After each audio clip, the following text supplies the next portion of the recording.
Press మీట్‌లో మాట్లాడింది విన్న తర్వాత నేను ఈ ప్రశ్న అడుగుతూ ఉన్నాను. ఏంటి అసలు ఈ ఇళ్ల పట్టాల గోల, నకిలీ ఇళ్ల పట్టాలు గుట్టించాల్సిన అవసరం, ముద్రించాల్సిన అవసరం, పంచిపెట్టాల్సిన అవసరం ఏంటంటే యాస్ ఎ జర్నలిస్ట్‌గా నాకు అర్థం కాలే అసలు ఆ లాజిక్ ఏంటనేది. వాళ్ళ అమాయకత్వానికి నమ్ముకోవాలా, లేదా ఏదో ఒక రకంగా ఒక తప్పుడు కేసు పెట్టి నా నోరు మూయించాలా, లేదా కక్ష సాధింపు.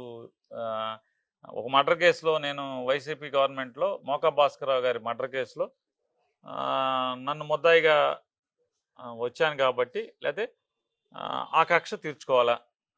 నేను అప్పుడు అంటే మర్డర్లో మాజీ మంత్రి చేసినంత మాత్రం మర్డర్లో పాత్ర పోలీసులకు ఉంటే ఎందుకు వెళ్తారు, వదలరు కదా.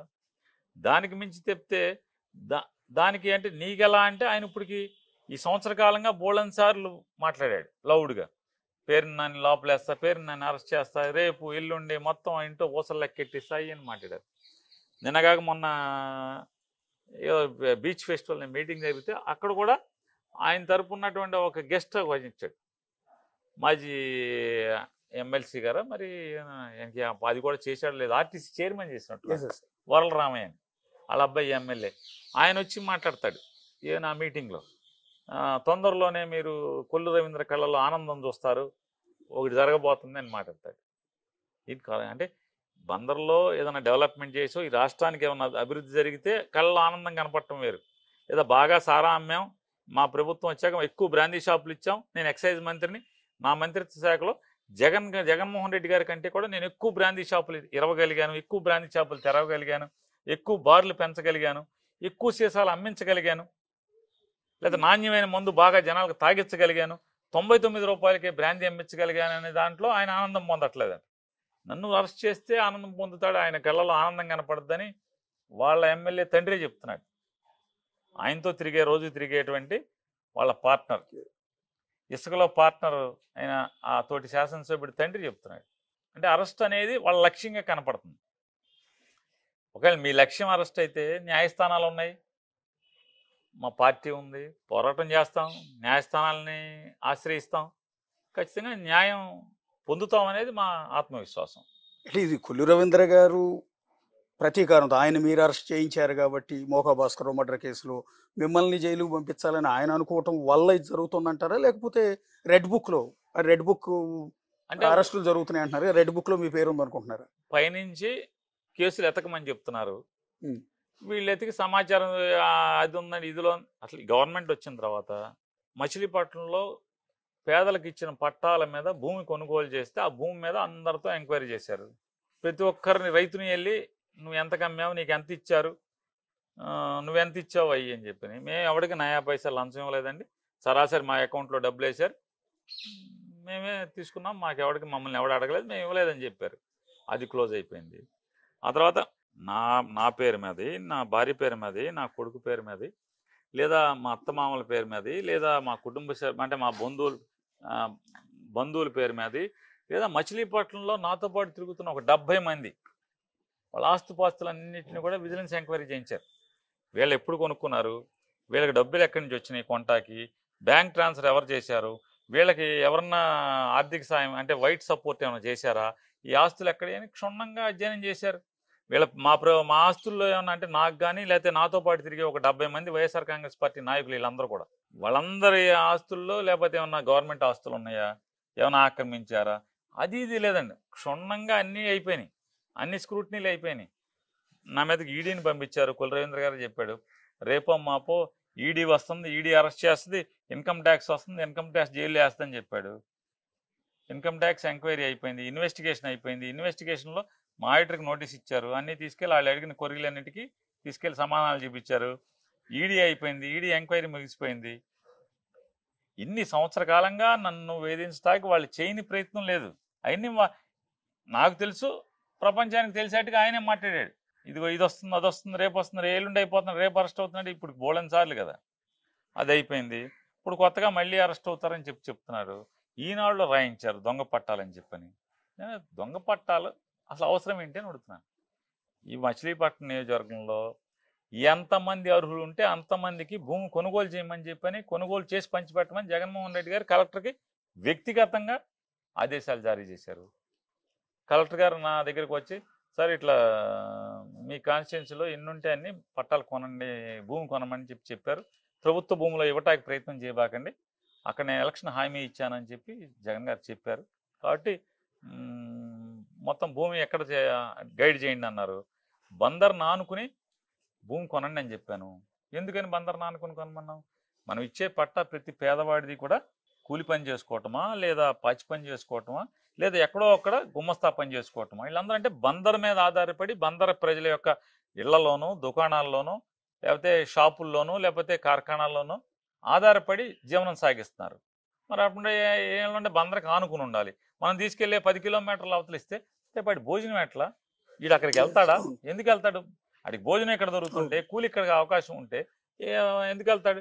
కాబట్టి బందర్ని ఆనుకుని, బందర్ మున్సిపాలిటీ సరిహద్దులోనే రాడార్ కేంద్రం పక్కనే విశ్వబ్రాహ్మణ కాలనీని ఆనుకుని, లేదా నవీన్ మెట్ల కాలనీని ఆనుకుని మొత్తం అంతా కూడా సుమారుగా ఒక 300 ఎకరాలు, 320 ఎకరాలు అక్కడ కొనుగోలు చేసి ఒక 1500 చిల్లర మందికి అక్కడ ఇవ్వడం జరిగింది. బందర్లో ఉన్న బెనిఫిషియర్స్ అందరికీ. అట్లాగే గిలకలు దిండి మొత్తం మత్స్యకారులు సముద్రంలోకి వేటకెళ్ళి బతుకుతారు. వాళ్ళకి ఆ ఊరు పుట్టిన తర్వాత గిలకలిదిండి అనే గ్రామం ఎన్నో వందల సంవత్సరాల క్రితం పుట్టింది. ఆ ఊర్లో మొదటిసారి ఒక ప్రభుత్వం పట్టా ఇచ్చింది ఫస్ట్ టైం. 25 ఎకరాలు కొనుగోలు చేసి సుమారుగా 1000 మందికి పట్టాలు ఇవ్వటం జరిగింది. బందరకోట అంతా యాదవులు ఉంటారు ఎక్కువగా. వాళ్ళందరూ కూడా పాలు పితుక్కుని పాలు తీసుకెళ్లి బందర్లో అమ్ముకుంటా ఉంటుంది. వాళ్ళు మా దగ్గరే కావాలని చెప్పారు. అక్కడే భూమి కొనుగోలు చేసి ఇచ్చాం. ముస్తాఖాన్పేటలో పాచి పనులు చేసుకున్నాం, లేకపోతే వీళ్ళు చిన్న చిన్న ఉద్యోగాలు కూలి పనికి వెళ్ళో, లేదంటే కనుక ఆ పేటలో కొంతమంది చిత్తు కాగితాలు ఏరుకునేవాళ్ళు, లేకపోతే పాతిని ఏరుకునేవాళ్ళు, అమ్ముకునేవాళ్ళు ఉన్నారు. వాళ్ళందరికీ వాళ్ళ ఇళ్ల పక్కనే భూమి కొనుగోలు చేసి పంచి పెట్టడం జరిగింది. అట్లాగే బొలింగిపాలెం ఉంది. వాళ్ళందరూ బందర్లోని మత్స్య కార్మికులు, అంటే మార్కెట్లోకి వెళ్ళి చేపలు అమ్మటం, చాట పెట్టి, లేదా ఆ చేపలు బాగు చేసి అంటే దాన్ని ముక్కలు చేసి కస్టమర్కి ఇచ్చి డబ్బులు తీసుకోవటం. అలా చిన్న చిన్న బతుకులు. మా దగ్గరే కావాలన్నారు. వాళ్ళ పక్కనే కొనిచ్చాం. దేవాంగులు ఉన్నారు, మగ్గం మీద నేర్చి బతుకుతారు. వాళ్ళందరూ మాకు మగ్గాలు ఇవన్నీ మేము బయట పేటకి వెళ్ళి ఉండలేండి, మా పేట పక్కనే కొనమన్నారు. అక్కడే 4 రోజులు ఆలస్యమైనా సరే కొన్ని వాళ్ళందరూ కూడా అక్కడే ఇచ్చాం. సుమారు 400 చిల్లర మందికి. శారదానగర్లో దళితులు కానీ, రైతులు కానీ, రైతు కూలీలు కానీ వాళ్ళందరూ ఉన్నారు. కాళేకాన్పేట కానీ, దేశాయపేట కానీ, వాళ్ళందరికీ అక్కడే కొనుగోలు చేసి ఇవ్వడం జరిగింది. సుమారుగా ఎన్ని కలిపి ఒక 4000, ఇది ఒక 15,000 చిల్లర, 19,000 చిల్లర ఒక మున్సిపాలిటీలో ఇస్తే దొంగ పట్టాలు అవసరం ఏంటి? అసలు జానీకి ఎన్ని పట్టాలు కావాలంటే అన్ని భూమి కొని ఇమ్మని చెప్తుంటే జగన్మోహన్ రెడ్డి గారు, నేను ఎలక్షన్ అదే నాకు కూడా అర్థం కాక అలిగేషన్ ఎందుకు తీసుకొచ్చారు అంటే ఇప్పుడు కేసు కూడా ఫైల్ అయినట్టుంది కదా? అవ్వలేదు, ఇంకా అవ్వలేదండి. అంటే పొద్దున కోర్టులో ప్రూవ్ చేయాలన్నా కష్టమే కదా. ఈనాడు పేపర్లో రాసింది ఏది దొంగ 5,000 10,000 పట్టాలు ముద్రించి 5,000 పట్టాలు పంచిపెట్టారని చెప్పని. ఏదైతే వీళ్ళు చెప్తున్నారో మచిలీపట్నంలో ప్రభుత్వం పట్టా బయటికి వచ్చింది అంటే ప్రతి పట్టాకి సంబంధించినటువంటి లబ్ధిదారుడి యొక్క వివరాలు, అతని పేరు, తండ్రి పేరు, లేకపోతే భర్త పేరు, వాళ్ళ ఆధార్ కార్డు నెంబర్ అంతా, వాళ్ళ ప్రస్తుత పరిస్థితి ఏంటి, వాళ్ళకి ఎక్కడ పట్టా ఇచ్చాం, దాని సరిహద్దులు ఏంటి, ఇట్లా ప్రతిదీ ఒక డేటా నవశకం అని చెప్పని జగన్మోహన్ రెడ్డి గారి ప్రభుత్వంలో ఒక ఆన్లైన్ వెబ్ పోర్టల్ ఉంది. అంటే రాష్ట్రంలో ఉన్నటువంటి 30 లక్షల పైచీలకు మంది మొత్తం అందరూ కూడా ఎలిజిబుల్ బెనిఫిషరీస్ అందరినీ కూడా లిస్ట్ తయారు చేయడం జరిగింది. ఆ ఎలిజిబుల్ బెనిఫిషరీస్ అందరి లిస్టులో బందర్లో మొత్తం ప్రతి ఒక్కడు నేను చెప్పేటువంటి 20,000 మంది, రూరల్లో 6,500 మంది, 6,000 చిల్లర ఉన్నారు. టోటల్గా ఈ 25,000 పైచీలకు మంది, ఇది ఒక 19,000 చిల్లర, అదొక 6,000 చిల్లర. ఈ 25,000 మంది కాకుండా మచిలీపట్నం నియోజకవర్గంలో 40 ఏళ్ల నుంచి, అంటే పేరు నాని అనేవాడు రాకముందు నుంచి, ఎమ్మెల్యేగా 2004లో గెలవక ముందు నుంచి వివిధ ప్రాంతాల్లో, అంటే బందర్ టౌన్లో వివిధ ప్రాంతాల్లో లేదా పేటల్లో road encroachers, government land encroachers, అంటే అనాదిగా ఆక్రమించుకుని అనుభవిస్తున్నటువంటి పేదలు ఉన్నారు. 90 గజాలు, 70 గజాలు, 60 గజాలు, 50 గజాలు. వాళ్ళందరికీ కరెంట్ ఉన్నాయి. నాని ఎమ్మెల్యే అయిన తర్వాత ఈ ఎవరెవరైతే బందర్లో పేదవాళ్ళు ఉంటున్నారో వాళ్ళందరికీ కూడా రోడ్లు, డ్రైన్లు, వాళ్ళ ఇంట్లోకి పంపు సౌకర్యం ఇచ్చాం. ఎందుకని? ఏ పేదోడిని ఉంచనిస్తున్నావు, కరెంట్ ఇచ్చావు, మరి అన్నప్పుడు మిగతా ఇవ్వాలి కదా. మురుగు వాడి ఇంటి బయట ఉంటే అన్యాయం కదా, ఇంటికి రోడ్డు సౌకర్యం లేకపోతే అన్యాయం కదా, ఇంట్లోకి పంపులు నలుగురితో పాటు పంపు లేకపోతే నెలకు 100 రూపాయలు స్తోమత ఉన్నాడు, కట్టే స్తోమత ఉన్నాడు, పంపు వేయించుకుంటాడు. వీధి పంపు దగ్గరికి వెళ్ళే పరిస్థితి లేకుండా అన్నీ చేశాక వాళ్ళు అడిగింది ఏంటి, జగన్మోహన్ రెడ్డి గారు ఇచ్చే జగనన్న కాలనీలో మీకు కూడా పట్టా రాస్తాం అని చెప్పి, ఇది ఉంచుకోండి, దానికి వెళ్ళిపోండి. కాకపోతే భవిష్యత్తులో నేను ఉన్నప్పుడైతే ముట్టుకోపోవచ్చు, కానీ ఎవరో కూడా వచ్చి మీకు పట్టా ఇచ్చారు కదా ఇల్లు పీకుతామని చెప్పి పీకుతారు. నేనున్నన్నాళ్ళు పొరపాటును కూడా ముట్టుకోను. నాని అనేవాడు అధికారంలో ఉన్నన్నాళ్ళు, అదే ఎమ్మెల్యేగా అధికారం లేకపోయినా ఎమ్మెల్యేగా ఉంటే మీ ఇంటి జోలికైతే రానివ్వను ఏ ప్రభుత్వాన్ని. అదైతే మీ చేతిలో ఉంటుంది, స్టాండ్ బైకి ఉంటుంది, వెళ్తారంటే వద్దండి. మేము మా నాన్న లేకపోతే మేము మా పిల్లలు ఇంతమంది 3 తరాలకి ఇక్కడ వచ్చేసాం, కాస్త మాకే ఇదే ఏదైనా చేసి పెట్టండి అంటే వెంటనే కలెక్టర్ని తీసుకుని ఎక్కడెక్కడైతే బందర్ మున్సిపాలిటీలో ఉన్నటువంటి 50 వార్డుల్లో ఎక్కడెక్కడ ఎంక్రోచ్మెంట్స్ ఉన్నాయో అన్నింటినీ కూడా కలెక్టర్ని తీసుకెళ్ళి చూపించడం జరిగింది. కలెక్టర్తో పాటు వస్తే ఏమంటారు, రాజుగారు వస్తే కలెక్టర్ వస్తే కలెక్టరు, ఆర్డీఓ, జాయింట్ కలెక్టరు, ఎంఆర్ఓలు అందరూ వస్తారు కదా, సర్వేయర్లు అందరూ వచ్చారు, చూశారు. కలెక్టర్ గారు చూశాడు. నేను చెప్పాను, సార్ వీళ్ళందరూ కూలి చేసుకు బతికేవాళ్ళు, భార్య భర్త పిల్లలు కలిసి బయటికి వెళ్ళి పని చేస్తే తప్పితే బతికే కుటుంబాలు కాదు. వీళ్ళు కూలికి వెళ్తే మళ్ళీ ధైర్యంగా సాయంత్రం కూలి పనిలోంచి ఇంటికి వచ్చేప్పటికి వాళ్ళ ఇల్లు వాళ్ళు అక్కడే ఉంటుంది అని చెప్పిన ఒక ధైర్యం, నమ్మకాన్ని కలిగించేయడానికి ఏదో ఒక కాగితం ఇవ్వండి సార్ అంటే, పేదోడికి ధైర్యమే కదండి మనం ఇచ్చేది. ఇంత చదువులు చదువుకుని ఉద్యోగాలు చేసి ఐఏఎస్లు పాస్ అయ్యి ఆ మాత్రం కూడా చేయబట్టే ఏదో చేద్దాం అని చెప్పి వాళ్ళందరికీ ఇన్స్ట్రక్షన్స్ ఇచ్చాడు. ముందు సర్వే చేయండి, కొలతలు కొలవండి, సర్వే డిపార్ట్మెంట్ సర్వే చేసేయమని చెప్పాడు. ఎవరెవరు ఎంత ఎక్స్టెంట్లో ఉన్నారు వాళ్ళ సరిహద్దులేండి. అట్లాగే ఎలిజిబిలిటీని సర్వే చేయమని ఎంఆర్ఓలకి, ఆర్డీఓలకి చెప్పాడు. వాళ్ళు ఒక పక్క అది తయారు చేశారు. వీళ్ళందరికీ ఒక ఐడెంటిఫికేషన్ ఇచ్చారు, రెగ్యులరైజేషన్ ఆఫ్ అనాథరైజ్డ్ ఎంక్రోచర్స్ అని చెప్పాను, RUE అనే ఒక ఇచ్చి 3 అక్షరాలు వాళ్ళకి ఒక సీరియల్ నెంబర్ ఇచ్చారు. వీళ్ళందరూ అప్లికేషన్స్ని PRO నుంచి సచివాలయానికి, సచివాలయం నుంచి మున్సిపల్ కమిషనర్కి, మున్సిపల్ కమిషనర్ నుంచి MRO, ఆర్డీఓ, జాయింట్ కలెక్టర్, కలెక్టర్కి వెళ్ళి CCLకి వెళ్ళి, CCL నుంచి ప్రింటింగ్కి వెళ్ళి ప్రింట్ అయ్యి వచ్చినాయి. అంటే మీరు ఓట్ల కోసం మోసం చేసి నకిలీ పట్టాలు మీరు బయట నకిలీ పట్టా అయితే ప్రూవ్ చేయమంటున్నా కదా. సంవత్సరం నుంచి తనుకుంటున్నారు ఎందుకు? ఎలక్షన్ ముందే నేను నకిలీ పట్టాలు పడుతున్నాను, ఈనాడు, జ్యోతి, కుల రవీంద్ర అల్లరి చేశారు. సంవత్సరం అయింది కదా, సంవత్సరం ఎందుకు పట్టింది మీకు అంటున్నా. అంటే ఒకవేళ ఇన్ కేసు నకిలీ పట్టాలు ముద్రించి ఇచ్చారు అనుకుందాం, ఏ ఓటర్ కూడా నా స్థలం ఎక్కడా అని అడుగుతాడు, అడగాలి కదా. అలాట్ చేసిన వెంటనే వెళ్ళి అక్కడికి వెళ్ళి కూర్చుని ఇది నాదని చెప్పి ఒక చిన్న కర్రన్న బాతి వస్తాడు. రెండోది ఏంటంటే, నే పంచిన ప్రతి పట్ట నేను తప్పితే ఎవరో పంచలా. నాతో పాటు మున్సిపల్ కమిషనరు, MRO, ఆర్డీఓ, కొన్ని సభల్లో ఆర్డీఓ ఉన్నాడు, కొన్ని సభల్లో ఆర్డీఓ లేడు. బందర్లో ఉన్న ప్రతి ఒక్కరిని, దాదాపుగా పట్టా పొందిన ప్రతి ఒక్కరిని, అది ఇదవని, ఎంక్రోచ్మెంట్ అవని, అది అవని పిలిచి నేనే పంచిపెట్టాను. ప్రింట్ అయ్యి వచ్చిన ప్రతి పట్ట నేనే పంచిపెట్టాను. నాతో MRO ఉన్నాడు, నాతో MRO ఉన్నాడు, అందరూ ఉన్నారు.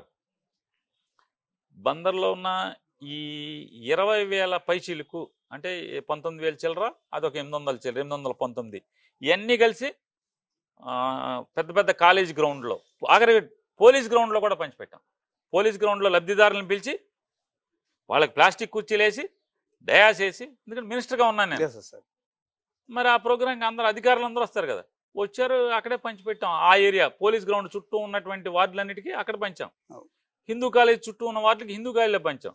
జైన్ స్కూల్ అని ఒకటి ఉంది, అక్కడ గ్రౌండ్లో, ప్లే గ్రౌండ్లో ఆ ఏరియా పంచాం.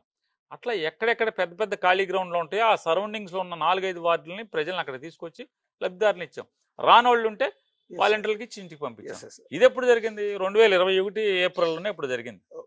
2021 ఏప్రిల్లో జరిగితే, కానీ జగన్మోహన్ రెడ్డి గారు ఏం చేశారంటే, పంచిపెట్టిన పట్టాలన్నింటికి కూడా 10 సంవత్సరాలు నిండిన తర్వాత ఇది మీ సొంత ఆస్తి అవుతుంది అని చెప్పి ఒక జీవో తీసుకొచ్చాడు, అమ్ముకోవచ్చు అని. దానికి రిజిస్ట్రేషన్ చేయమన్నారు. అది ఎలక్షన్ కోడ్ వచ్చే 6 నెలల ముందు మొదలు పెట్టారు. దానికి వీళ్ళందరూ కూడా పట్టాలు పోగేసుకొచ్చి పబ్లిక్ దగ్గర, అప్పటికి వీళ్ళందరికీ కూడా జియో ట్యాగింగ్ అయిపోయింది. జియో ట్యాగింగ్ అంటే ఏంటి? ప్రతి లబ్ధిదారుని ఆ పట్టాలోకి తీసుకెళ్లి ఆ పట్టా దగ్గర పట్టా నుంచోబెట్టి GPS కోఆర్డినేట్స్ తో ఫోటో తీసి అప్లోడ్ చేయాలి. ఫోటో తీస్తే ఆటోమేటిక్ అప్లోడ్ అవుద్ది. అలా జియో ట్యాగింగ్ చేసినటువంటి వాళ్ళందరికీ రిజిస్ట్రేషన్ చేయాలి. వీళ్ళందరూ కూడా జియో ట్యాగింగ్ అయిపోయింది. పట్టా ఇవ్వటం, జియో ట్యాగింగ్ ఇవ్వటం, వాళ్ళకి స్థలం చూపించి జియో ట్యాగింగ్ చేయటం అయిపోయింది. నెక్స్ట్ రిజిస్ట్రేషన్ చేయాలి. రిజిస్ట్రేషన్కి ఎలక్షన్ అడావిడికి ఎలక్షన్ ముందు ఎంఆర్ఓ ఆఫీస్ వాళ్ళు ఇళ్ళు అందరూ కలిసి చేసుకున్నారు. దానికి నాకేం సంబంధం లేదు. ప్రభుత్వం ఆదేశించింది, జిల్లా యంత్రాంగం మొత్తం చేసుకున్నారు. దానికి ఆఫీసులో ఈ పట్టాలన్నీ ఎందుకంటే వీళ్ళు తీసుకెళ్ళి దాన్ని రిజిస్ట్రేషన్ చేయాలి కదా, ఏదో చేసేస్తున్నారని చెప్పని. ఇప్పుడు కొలరేందర్ దగ్గర శివరామకృష్ణ ఒక పిఏ ఉన్నాడు, అది పచ్చి అవినీతి పరుడు. ఆయన్ని బోళని సార్లు ఆర్డీఓలకి కలెక్టర్కి చెప్పాను, ఈ ఆఫీసులో డైరెక్ట్గా లంచాలు అడుగుతున్నాడు, ఈయన ట్రాన్స్ఫర్ చేయంటే లేదు సార్ కొద్దిగా మాకు బాగా హ్యాండీగా ఉంటాడండి, బాగా వీళ్ళకి చెలరెత్తాడు కదా. నాకేం చెప్పాడు, కాదు సార్ ఆయన తీసేస్తే మాకు ఆఫీస్ నడవదు, ఆగిపోద్ది అని చెప్పి ఆయన ఉంచుకుని ఆడేమో ఇక్కడి నుంచి తప్పుడు సమాచారం ఇవ్వటం, కూలర్ దగ్గర చిల్లర తీసుకుని తప్పుడు సమాచారం ఇవ్వటం. అంటే ఏదో రకంగా విషం చిమ్మి బురద చిమ్మి అల్లరి చేయాలని. అక్కడ ఉన్నాయేమో రిజిస్ట్రేషన్కి వెళ్ళినటువంటి పట్టాలు నేను ఏప్రిల్లో పంచిపెట్టాను. మొత్తం ఈ 26,000 పట్టాలు ఏప్రిల్లో పంచిపెట్టాను. ఎంక్రోచ్మెంట్స్ కూడా ప్రింట్ అయ్యి వచ్చిన ప్రతిదీ కూడా ఎంఆర్ఓ ఆ కమిషనర్ సమక్షంలోనే పంచిపెట్టాను. అన్నిటికీ ఫోటోలు ఉన్నాయి. శ్మశానంలో పంచారంట. శ్మశానం కలెక్టర్ అప్రూవల్ ఇచ్చాడు, కౌన్సిల్ తీర్మానం చేసింది. 2000 సంవత్సరంలో 2001 సంవత్సరంలో శ్మశానంలో పాకలేశారు. ఏ ఇంచినాడు ఎవడో బతికే ఉన్నాడు. వాళ్ళ పేదలను రెచ్చగొట్టి వాళ్ళకి ఆశ చూపించి ఇల్లు లేకపోతే ఏముంటుంది. అప్పుడు ఎవడు ఏ ప్రభుత్వాలు ఇల్లు ఇచ్చేవి కాదు కదా. రెచ్చగొట్టినాడు ఆడు బాగానే ఉన్నాడు, ఆడు వేశారు. తర్వాత వాళ్ళు కోర్టుకు వేశారు. కోర్టుకు వేస్తే బచ్చులర్జునుడు మున్సిపల్ చైర్మన్ ఆ ఇల్లు తొలగించడానికి చాలా ప్రయత్నం చేశారు. వాళ్ళందరూ పెట్రోల్ పోసుకుని అంటించుకోకపోతే అప్పుడు ఆగింది. కోర్టు 2011లో ఆ శ్మశానంలో వేసిన పాకలన్నీ సమూలంగా నేలమట్టం చేయమని తీర్పిచ్చింది. వెంటనే నా దగ్గరికి వచ్చారు. నేను అట్లాంటి తప్పుడు పని చేయలేరా బాబు, నేను వేయించను కానీ వేయించిని మాత్రం తీయించను అని చెప్పి బుద్ధప్రకాష్ జ్యోతి అని ఉషాకుమారి అని కలెక్టర్ జాయింట్ కలెక్టర్ ఇద్దరు ఉండేవాళ్ళు అప్పట్లో. వాళ్ళని తీసుకొచ్చి ఆ ఇళ్ళని చూపించాను. ప్రతి ఇల్లు తిప్పాను, పట్టా ఇస్తా అన్నారు. నేను వైసీపీకి వెళ్ళిపోయాను, దాన్ని ఆపేశారు. 14లో కులరేంద్ర గారు అదే లొకాలిటీకి ఇంటింటికి తిరిగి నేను మీకు పట్టా ఇస్తాను, నాకు ఓటేయండి అన్నాడు. ఓటేశారు. 5 ఏళ్ళు పట్టా ఇవ్వలేదు. 19లో నేను అయ్యాను. నేను కలెక్టర్తో మళ్ళీ కలెక్టర్ని తీసుకెళ్ళి చూపించాను. ఎస్ ఇద్దామండి అన్నారు. కౌన్సిల్ తీర్మానం చేయమన్నారు. కౌన్సిల్ తీర్మానం చేశాం. ఈ శ్మశానంలో ఇంత పోర్షన్ వరకు ల్యాండ్ కన్వర్షన్ చేయండి, చేంజ్ ఆఫ్ ల్యాండ్ యూజ్ చేసి కన్వర్షన్ చేసి కలెక్టర్ అప్రూవల్ ఇమ్మన్నాం. త్రూ ఎంఆర్ఓ మున్సిపాలిటీ తీర్మానం అయ్యాక త్రూ ఎంఆర్ఓ కలెక్టర్కి వెళ్ళింది. కలెక్టర్ అప్రూవల్ ఇచ్చారు. పట్టాలు తయారైన ఎంఆర్ఓ సమక్షంలో తెల్లవారుజామున, అంటే వాళ్ళు కూలికి వెళ్తారు కాబట్టి 5:30కి వెళ్ళి నేను పనిచేశాక వాళ్ళు కూలికి వెళ్ళిపోతారు. ఆ రోజు భోజనం పోకూడదని పట్టాలు పంచి వచ్చాం. ఈనాడు కవరేజ్ చేసింది, ఈనాడు రాసింది ఇంతమందికి 300 చిల్లర మందికి పట్టాలు పంచి పెట్టాడు తెల్లవారుజామున వచ్చింది చెప్పని. వాళ్ళ పేపర్లో వాళ్ళే రాస్తారు. అప్పుడు 2022 అప్పుడు 21-22లో. ఇవాళేమో దొంగ పట్టాలు అంటారు. ఏది దొంగ పట్ట? దొంగ పట్ట అనేది రాష్ట్రంలో మీ పార్టీ తరఫున 151 మంది గెలిచారండి ఎమ్మెల్యేలు. సరే, వంశీ గారు టీడీపీలో గెలిచి మీ దారికి వచ్చాడు 152. సో ఈ ఇద్దరి మీద మాత్రం 152వ వ్యక్తిగా చెప్తున్న వల్లభనేని వంశీ అండ్ పేర్ని నాని, ఈ 2 కాన్స్టిట్యున్సీలో మీ ఇద్దరి మీద మాత్రమే దొంగ పట్టాల ఎలిగేషన్ వస్తుంది. నేను అదే చెప్తున్నా కదండి, ఎలిగేషన్ వేరు, డిపార్ట్మెంట్ నుంచి చెప్పమని అంటున్నానండి. ఎంఆర్ఓని పిలిచి సిసిఎల్ఎల్లో రాయించుకున్నారు. అతను బెదిరించి అతన్ని సంతకం పెట్టాడని నాకు తెలిసింది. సిసిఎల్ ఆఫీసులో చెప్పారు, మీ వాడు వచ్చి సంతకం పెట్టి వెళ్ళాడు, నాకేం సంబంధం లేదు, నేను సంతకాలు పెట్టలేదు, ఆ పట్టాలు పంచినప్పుడు నేను లేను, కరోనాలో హాస్పిటల్లో ఉన్నానని. నేను అందుకే వాళ్ళ మీటింగ్లో మొత్తం వీడియోలు ఫోటోలు ఈనాడు పేపర్లో వచ్చినాయి, వీడియో కవరేజ్లు అన్నీ చూపించాక నా పక్కన ఎవడున్నాడు పట్టాలు పంచేప్పుడు. ఉన్నారు కదా. ఒక ఎంఆర్ఓ సునీల్ గురించి మీరు ప్రస్తావించారు ప్రెస్లో, ఇందాక ఎక్కడో చూశాను. 5 ఏళ్ల పాటు ఒకే ఎంఆర్ఓ ఉన్నాడు, ఇక్కడ కంటిన్యూ అయ్యాడు. ఉన్నాడు, ఎలక్షన్ ముందు వచ్చాడు, కులరవీంద్ర మినిస్టర్ గా ఉండగా వచ్చాడు, అయ్యాక ఉన్నాడు. మొన్న ఎలక్షన్ వరకు ఉన్నాడు, ఉన్నాడుగా. ఎలక్షన్ ముందు కోడ్ వచ్చే ఎంఆర్ఓని బేసిక్ గా 2 ఏళ్ళకి అట్లా మార్చేస్తారు కదా. మీరు అడగాలి వ్యవస్థని. అటైతే కులరవీంద్ర ఉన్నప్పుడు కూడా నారదముని అని ఒకతనే ఉన్నాడుగా 4.5 ఏళ్ళు. నారదముని అని చెప్పని అతనికి ప్రమోషన్ వచ్చేవరకు ఇక్కడే ఉన్నాడు కదా తహసీల్దార్గా. ఎట్లా అండి ఇప్పుడు పేర్నాని గారి మీద వరుస అలిగేషన్, ఏ కేసు మంత్రి, మాజీ మంత్రి, మీ నాన్నగారు మంత్రి, బందర్ లాంటి ఒక చారిత్రాత్మకమైన పట్టణం ఇది. అంటే అలాంటి చోట తండ్రి కొడుకులు ఇద్దరు మంత్రులు అవటం రికార్డు. రేపు మీ అబ్బాయిని కూడా మళ్ళీ వారసుడిగా దింపారు. ఆల్రెడీ మొన్న ఎన్నికల్లో పోటీ చేశాడు.